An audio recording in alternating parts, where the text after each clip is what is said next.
నమస్కారం ఘంటారావానికి స్వాగతం. ముందుగా ప్రధాన అంశాలు. భారత రాష్ట్ర సమితి సంచలన నిర్ణయం, పార్టీ నుంచి ఎమ్మెల్సీ కవిత సస్పెన్షన్.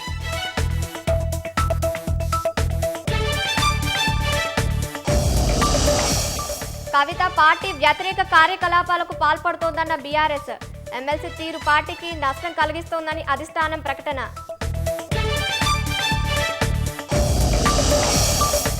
కవిత సస్పెన్షన్తో కాంగ్రెస్ కు సంబంధం లేదన్న మహేష్ గౌడ్, ఆస్తులు వాటాల్లో తగాదాలే కారణమై ఉండొచ్చని వ్యాఖ్య.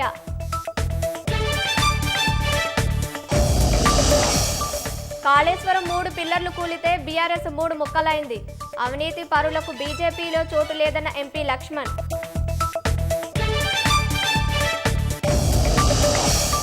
కుండపోత వర్షాలకు ఉత్తరాది రాష్ట్రాలు అతలాకుతలం. ఢిల్లీలో యమునా నది ఉధృతితో అధికారులు అప్రమత్తం.